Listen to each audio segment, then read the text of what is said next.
बेटा ये है cash flow statement part number 2। पिछली वीडियो के अंदर बेटा मैंने आप लोगों से कैश फ्लो स्टेटमेंट क्यों बनाते हैं, कितने तरीके की एक्टिविटीज होती हैं, वो सारी बातें डिस्कस कर ली थी। इस वीडियो में मैं आपसे बात करूंगा कि हमारे पास कैश फ्लो स्टेटमेंट का क्वेश्चन किस तरीके से आता है, what is the right way to approach a question. देखो आपको क्या करना होता है बेटा, जैसे आप देख पा रहे हैं एक बैलेंस शीट मैंने अपने पास से कुछ इमेजिनरी फिगर्स लेके यहाँ पर भैया बनाई है। आपको सबसे पहले बैलेंस शीट पूरी रीड करनी, ठीक है। बैलेंस शीट आप रीड करोगे ना, आपको एक माइंड में क्लैरिटी आपको लेने की कोशिश करनी है कि क्वेश्चन किस बारे में अब डील कर रहा है, क्या हो रहा है।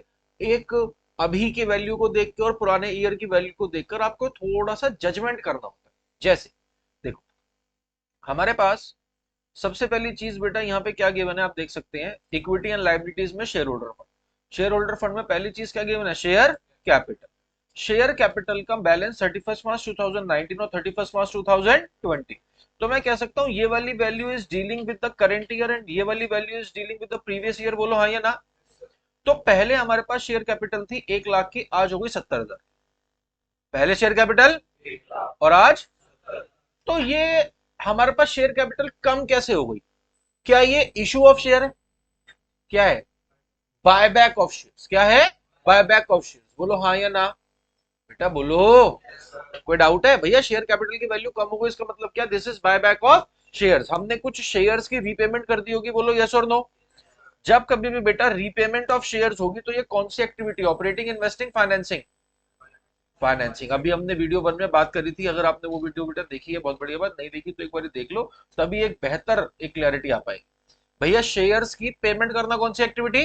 Financing activity. तो आप इसको कहां डील करेंगे? फाइनेंसिंग एक्टिविटी में डील करेंगे। बोलो फाइनेंसिंग में प्लस या माइनस? पैसा आया या गया? गया। हमने रीपेमेंट करी है तो 30,000 पे चले गए, तो आप करेंगे फाइनेंसिंग में माइनस। बोलो मेरे बच्चों को दिक्कत, कोई डाउट, कोई प्रश्न? कंफर्म? कहां डील करेंगे इसे? फाइनेंसिंग में माइनस। नेक्स्ट चलते हैं, समझने की कोशिश करते हैं। Reserves and surplus. Reserves and, ये रिजर्व एंड सरप्लस का बेटा वो बैलेंस होता है जो पूरे साल काम कर लेने के बाद फाइनली हमारे पास after tax, after dividend, after interest जो मुनाफा बचा वो। तो पहले हमारे पास भाई कितना मुनाफा जुड़ा हुआ था, आज कितना हो गया? तो ड्यूरिंग द ईयर ऐसा क्या हुआ होगा, प्रॉफिट या लॉस की हमारा ये बैलेंस? प्रॉफिट। कितने का प्रॉफिट? 10,000 का।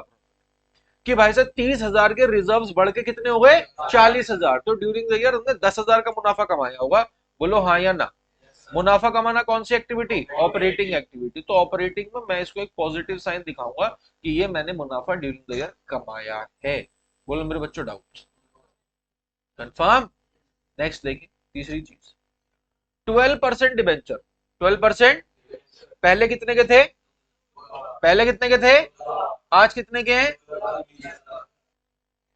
तो आज बेटा अगर ये डिबेंचर्स की वैल्यू बढ़ रही है, डिबेंचर की वैल्यू बढ़ रही है, तो ये क्या है? Issue of debenture financing activity. Issue of debenture financing activity. पैसा आया गया, तो क्या करेंगे? प्लस या माइनस? प्लस। तो ये फाइनेंसिंग एक्टिविटी में होगा प्लस। बैंक लोन पहले कितना था, आज कितना है? पैसा आया गया? सोचो सोचो, बैंक लोन हमारी लाइबिलिटी पहले 70,000 की थी, आज वही लाइबिलिटी हमारी 1 लाख की हुई है। क्यों? क्योंकि हमने लोन ले लिया होगा, पैसा आया होगा। तो कौन सी एक्टिविटी? फाइनेंसिंग एक्टिविटी में पैसा आया तो क्या करेंगे? प्लस करेंगे। बोलो भाई डाउट? कंफर्म? चलूं आगे? नेक्स्ट देखो बेटा, फिफ्थ है ट्रेड पे। क्या है? बेटा कुछ एक्टिविटीज ना ऐसी होती है जिनको हम बोलते हैं बिजनेस से रिलेटेड है, बिजनेस से रिलेटेड है। उन पर्टिकुलर एक्टिविटीज को हम अपने पास बोलते हैं वर्किंग कैपिटल चेंजेस में डील करते हैं। जहां कहां पर? Working capital changes. What is trade payable? Trade मतलब बिजनेस से रिलेटेड, पेबल मतलब बिजनेस से रिलेटेड मैंने पैसे देने। ट्रेड मतलब बिजनेस से रिलेटेड, पेबल मतलब मैंने पैसे देने हैं। तो बिजनेस से रिलेटेड मैंने पैसे देने हैं, बिजनेस से रिलेटेड मैंने पैसे भैया किसको देने होंगे? क्रेडिटर को, है ना, बिल्स पेबल को। तो ट्रेड पेबल के अंदर दो आइटम आती है, पहला क्रेडिटर, दूसरा बिल्स पेबल। तो क्रेडिटर के मैंने पहले कितने पैसे देने थे, अब कितने देने हैं? तो ड्यूरिंग द मेरे पास पैसा आया या गया? आया। हाँ तो देने हैं, तो पहले लाइबिलिटी 40, अब लाइबिलिटी 60। अगर पहले लाइबिलिटी 40, अगर पहले लाइबिलिटी 40 की है और अब 10 की हो गई होती तो मैं मानता 30,000 रुपए मैंने दे दी, मेरी लाइबिलिटी कम हो गई। बोलो हाँ या ना। मगर यहाँ तो मेरी लाइबिलिटी बढ़ गई है। लाइबिलिटी बढ़ गई है कहने का मतलब मैंने उससे और पैसा ले लिया होगा। बोलो भाई doubt. Trade payable, trade payable मतलब भाई क्रेडिटर, क्रेडिटर के पहले पैसे कितने देने थे, अब कितने देने हैं? क्यों? ड्यूरिंग द ईयर पैसा आ गया चला गया, 20 और ले लिया ना मेरे भाई, वही तो कह रहा हूँ। तो अगर बिजनेस रिलेटेड आप उससे पैसे ले रही हैं कहने का मतलब आपके पास पैसा आ रहा है, तो कौन सी activity? Operating, investing, financing. Operating, operating में प्लस या माइनस? ऑपरेटिंग एक्टिविटीज में प्लस। डाउट? डाउट? अब देखें, बैंक ओवरड्राफ्ट रटना नहीं है कि जो कुछ भी करंट लायबिलिटी में लिखा है उसको उठा के हम भाई ऑपरेटिंग में डील करेंगे। मतलब समझो, बैंक ओवरड्राफ्ट, बैंक ओवरड्राफ्ट का मतलब क्या होता है? A kind of short term loan provided by the bank on the current account to the businessman. Yes और नो?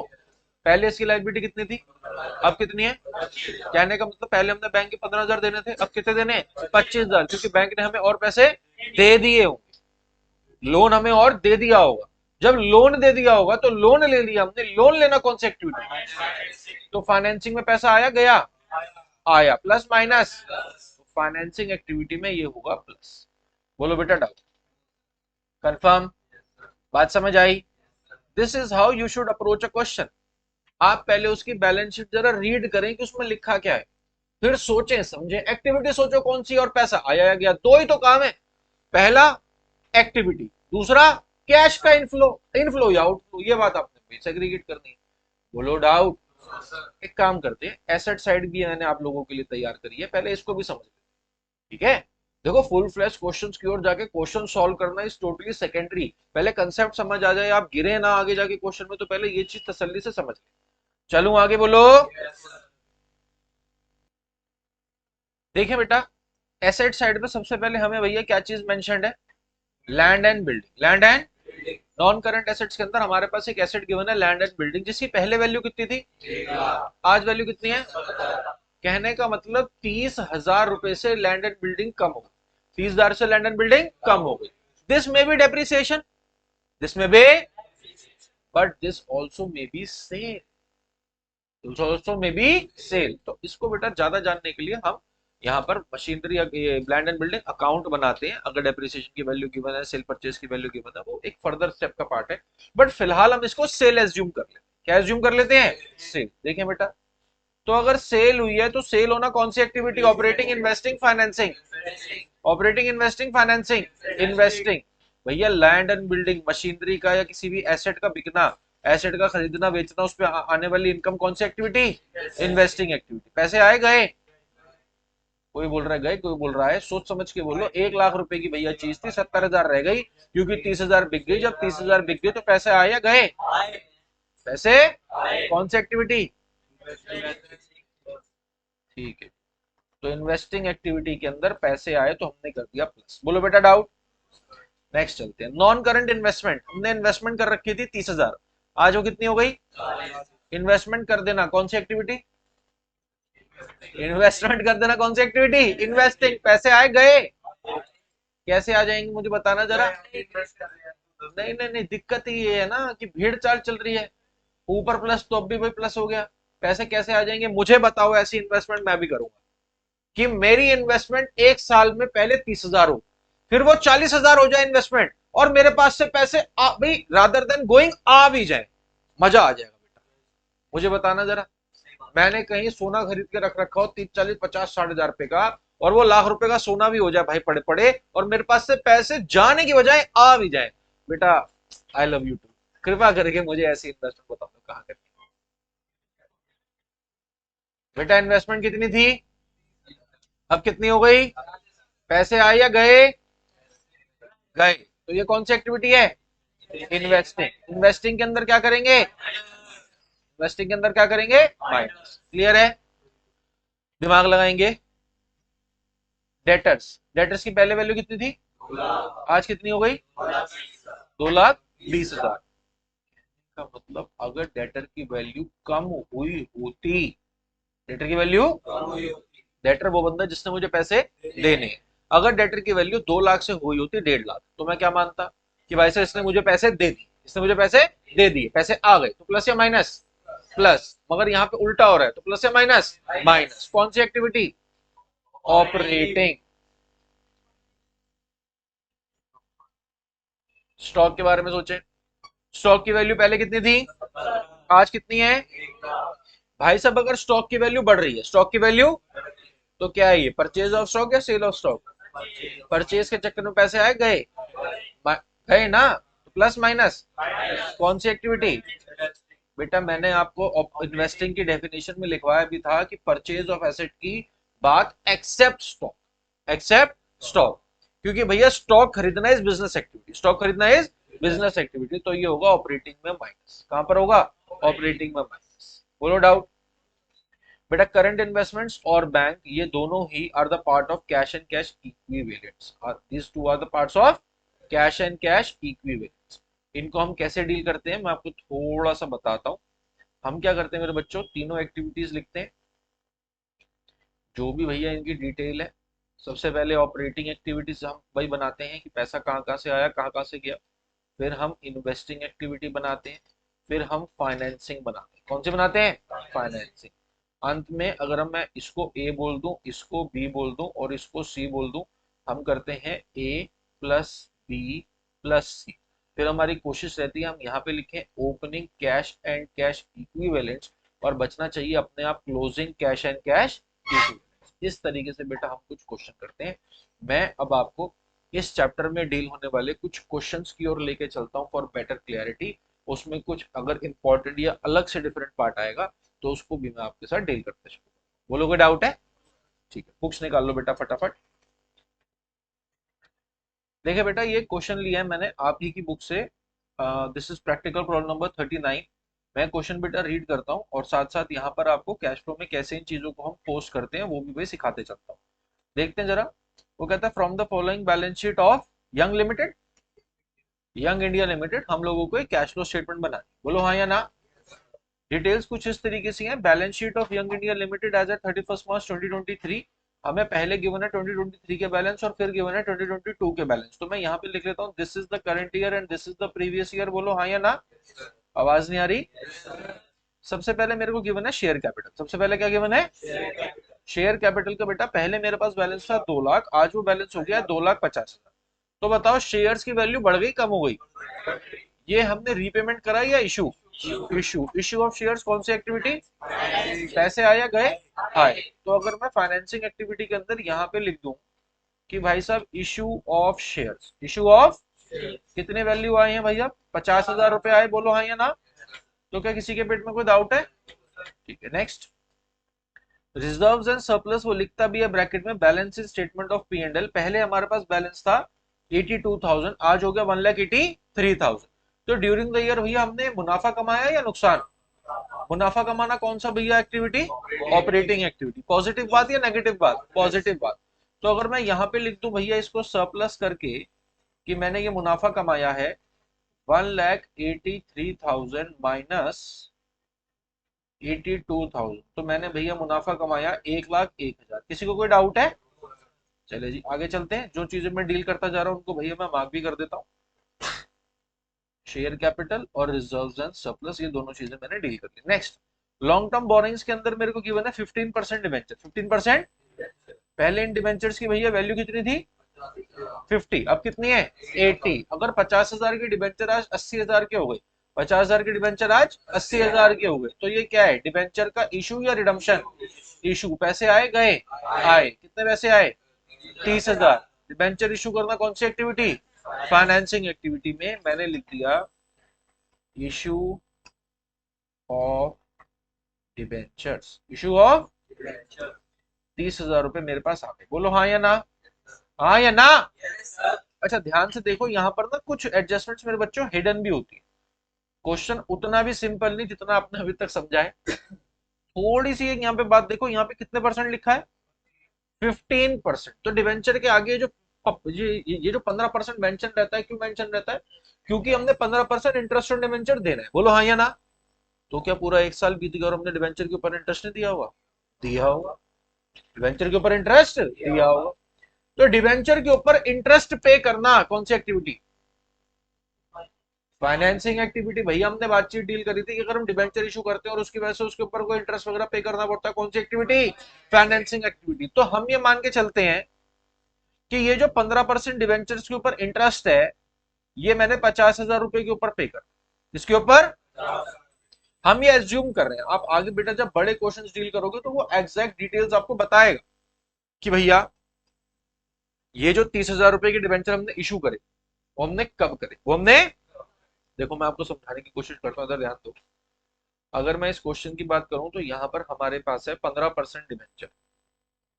ओपनिंग में बैलेंस अलग है और क्लोजिंग में बैलेंस, ओपनिंग में हमारे पास बैलेंस कितना है, क्लोजिंग में बैलेंस कितना है। तो भाई साहब ये जो हमने 15% का इंटरेस्ट देना है ये हम किसके ऊपर देंगे, ओपनिंग पे, क्लोजिंग पे, या किसी और वैल्यू पे, ये डिपेंड करता है। नहीं आप इसको ओपनिंग एकदम सडनली जज नहीं कर सकते। देखिए अगर मान ले क्वेश्चन कुछ ऐसी बात कह दे कि भैया debentures were issued on 1 April, debentures were issued on, इस बात का मतलब क्या है कि पहले से आपके पास 50,000 रुपए के डिबेंचर थे और साल के पहले ही दिन हमने 30,000 के डिबेंचर और भाई साहब इशू कर दिए। तो पूरे साल के दौरान हमने कितने डिबेंचर यूज करे, 80,000 के। कहने का मतलब अब अगर क्वेश्चन में ये बात लिखी है तो 15% का इंटरेस्ट दिया जाएगा 80,000 की वैल्यू पे। बोलो हाँ या ना, क्योंकि साल के पहले ही दिन हमने 30,000 रुपए के डिबेंचर इशू कर दिए। 50 के पहले से थे, 30 के और आ गए, तो ड्यूरिंग द ईयर पैसा कितना यूज हुआ, 80। तो भैया इंटरेस्ट भी कितने पे जाएगा, 80 पे। डाउट, डाउट सर एक बार और।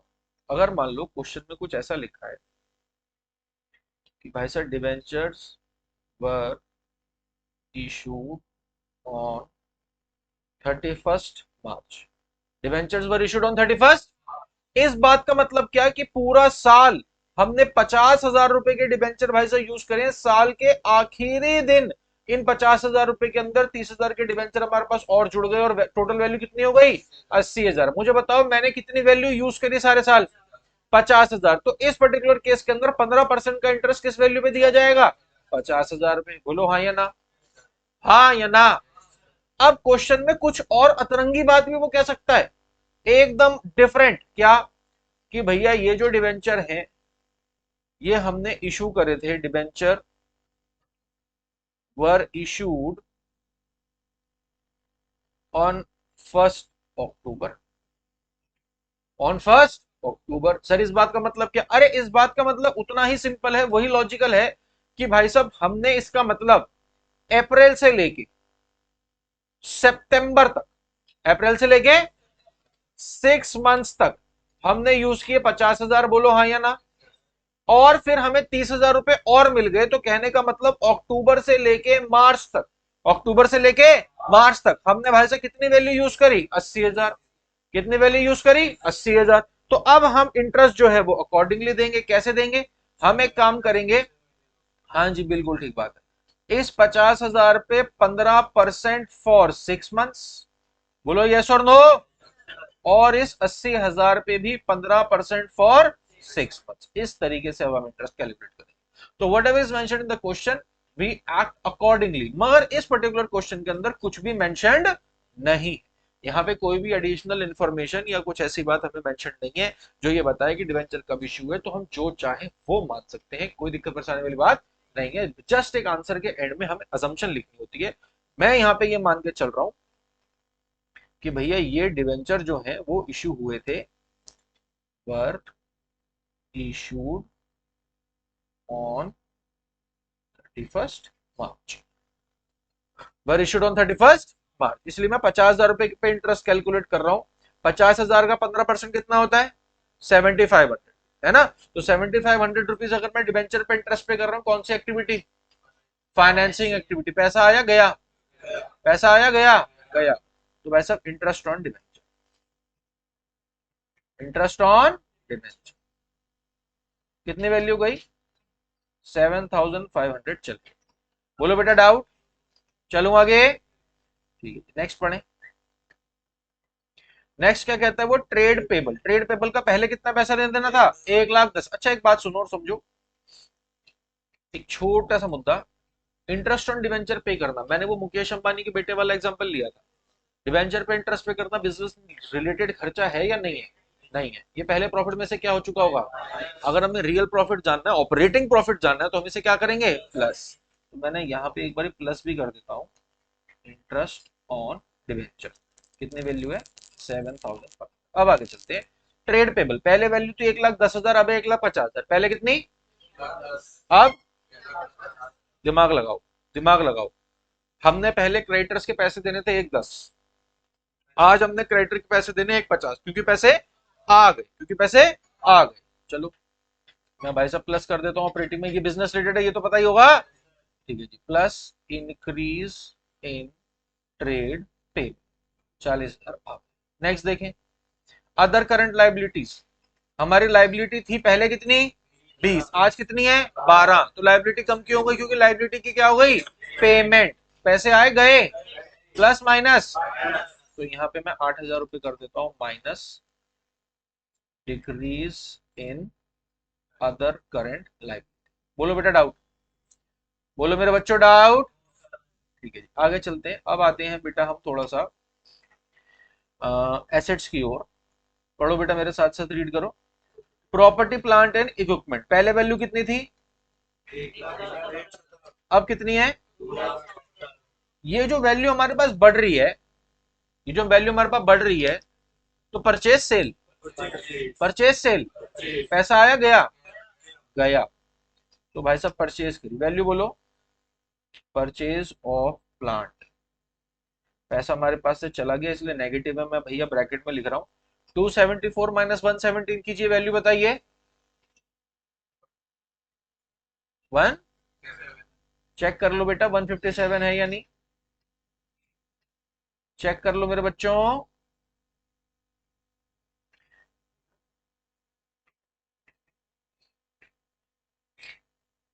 ठीक है जी आगे चलते हैं। Non current investments, non current investments पहले कितनी थी, बेटा क्वेश्चन रीड करें, पहले कितनी थी, अब कितनी है, परचेज सेल, पैसा आया गया, ठीक है जी, तो purchase of non current investment, पैसा हमारे पास से चला गया कितना 5,000, यही बात है, नहीं 5,000 नहीं है 13,000, 13,000 रुपए हमारे पास से चले गए क्योंकि हमने परचेज कर, क्लियर है, मेरे बच्चों डाउट हो तो पूछ लो। हमारे पास इन्वेस्टमेंट पहले वैल्यू कम थी, अब वैल्यू ज्यादा हो गई, हम मान के चल रहे हैं ड्यूरिंग द ईयर हमने ये इन्वेस्टमेंट्स परचेज की होंगी। चलूं आगे, ठीक है आगे चलते हैं, पढ़े नेक्स्ट क्या है, इन्वेंट्रीज, पहले भाई साहब इन्वेंट्री का बैलेंस 1,50,000, अब कितना है 2,06,000, परचेज सेल, परचेज, परचेज पैसा आया गया, आया गया, गया, कितने पैसे गए 56,000, कौन सी एक्टिविटी, ऑपरेटिंग एक्टिविटी, 56,000 रुपए चले गए, तो ये कर दिया भाई साहब मैंने minus decrease in inventory, sorry increase हो रहा है ना, इंक्रीज इन इन्वेंट्री।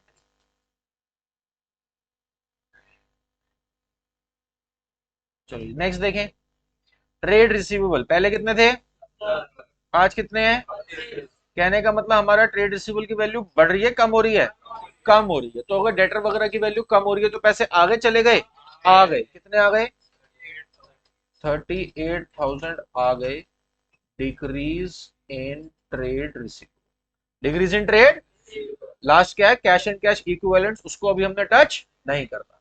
देखो बेटा अब एक काम करो, जरा फटाफट इन सबको प्लस माइनस करके आप लोगों ने मेरे को वैल्यू भी बतानी है, जल्दी जरा भाई करने की कोशिश करते हैं, ये वाली देखो मैं आपके लिए भी कर देता हूं, अगर हम इसको कैलकुलेट करेंगे दिस वुड बी 1,70,000 नेगेटिव, बोलो हाँ या ना, बोलो 1,70,000 नेगेटिव, इसको बेटा अगर मैं अगर कैलकुलेट करने की कोशिश करता हूं तो ये आएगा 72,500 पॉजिटिव, बोलो हाँ या ना, 72,500 पॉजिटिव, बुक से आंसर भैया टैली करो एक बारी, इन्वेस्टिंग का और फाइनेंसिंग का, सही है, ठीक है।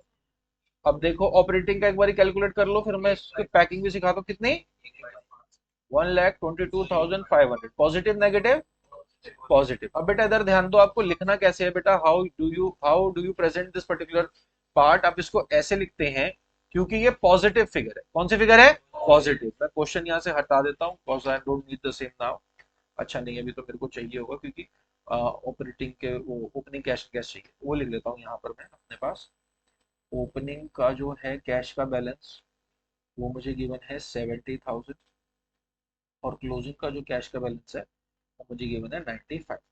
चलो देखो बेटा, अब इधर हम कैसे करते हैं। हमारे पास जब इतना क्वेश्चन सॉल्व हो जाए ना, तो what we basically need to do is, हम अपने पास अगर पॉजिटिव बैलेंस बचता है, कौन सा बैलेंस, तो पॉजिटिव बैलेंस को हम ऐसे लिखते हैं कि भैया cash flow from operating activities, cash flow from, this is A, यहां पे नेगेटिव आ रहा है, this is B, cash used in investing, बोलो डाउट, बोलो। यहाँ पे पॉजिटिव आ रहा है फ्रॉम, भाई अब हम फ्रॉम लिखेंगे या used, from, cash flow from financing, cash flow from financing activities. चलिए अब इसी फॉर्मेट के नीचे बेटा हमने क्या करना है, ए प्लस बी प्लस सी। मैं थोड़ा साइड में आपको भाई करके दिखाया, तो बताओ फटाफट, ए प्लस बी प्लस सी करके वैल्यू कितनी आ रही है, speed up.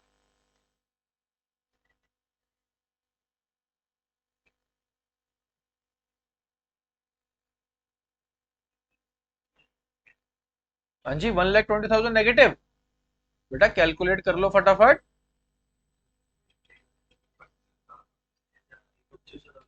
25,000 positive negative, positive, तो हमारे पास आ गया 25,000 पॉजिटिव, फेयर इनफ। इसमें बेटा हम यहां पर जोड़ते हैं opening cash and cash equivalents का बैलेंस, जो हमें गिवन है 70,000। ऑटोमेटिकली आप देखो हमारे पास closing cash and cash equivalents का बैलेंस बचता है, बोलो हाँ या बेटा। बैलेंस शीट में लास्ट में लिखा हुआ है ना, जिसको हमने कैश फ्लो में डील नहीं किया था, एंड में इसको डील करते हैं कि ऑपरेटिंग एक्टिविटीज और इन्वेस्टिंग एक्टिविटीज और फाइनेंसिंग एक्टिविटीज से टोटल प्लस माइनस करके हमें पता पड़ा 25,000 रुपए हम पॉजिटिव, 25,000 रुपए हम पॉजिटिव है। जब साल के शुरुआत में हमारे पास 70,000 थे, इन एक्टिविटीज से 25,000 आए हैं, तो अब टोटल कितने होने चाहिए, 95 according to our cash flow statement. आप बुक में देख लीजिए, closing cash and cash equivalents 95,000 ही बचे। बोलो हाँ या ना। हाँ जी, ये सारा करके दिखाना होता है बच्चे। ये जो मैंने आपको साइड में दिखाया ए प्लस बी प्लस सी, ये इसी फॉर्मेट के नीचे आता है, ठीक है। मेरे पास जगह नहीं बची थी इसलिए मैंने वहां करके दिखाया। बोलो बेटा डाउट, कंफर्म, बात समझ आई। In other words this is just like the balance sheet में सिनेरियो, कि अगर आपकी बैलेंस शीट सही है तो आपका क्वेश्चन सही है। उसी तरीके से अगर आपने कैलकुलेशन के बाद कैश एंड कैश इक्विवेलेंट जितने आपके बच रहे हैं वही बुक में आ रहे हैं, तो आपने सही किया है, अदरवाइज आपने गलत किया। तो ये 6 नंबर का पार्ट बी का लास्ट क्वेश्चन आपको मालूम पड़ जाएगा पेपर में ही कि आपका सही है या फिर गलत है। मैं उम्मीद करता हूँ सभी का सही है, ठीक है। ये बात समझ आ गई, बोलो हाँ या ना। ठीक है बेटा, एक नेक्स्ट वीडियो में हम आपसे जल्दी भाई मिलेंगे, जिसके अंदर एडवांस लेवल की कैश फ्लो की बातें आप लोगों के साथ डिस्कस करेंगे। Till then there are some homework के बेटा प्रैक्टिकल प्रॉब्लम के क्वेश्चंस, लेटेस्ट एडिशन दिखा दो एक बारी, जो मैं आपको भाई बताया था, आप ट्राई कर लीजिएगा। This was practical problem number 39। तो बेटा 40 से लेके 45 तक जो क्वेश्चंस हैं वो आप ट्राई करें। जरूरी नहीं कि इसके सारे आंसर आपके सही हो, बट जो गलतियां रह जाएंगी वो आप पार्ट 3 जब देखेंगे तब उसको अच्छे से कर पाएंगे, ठीक है। Bye bye, God bless, take care.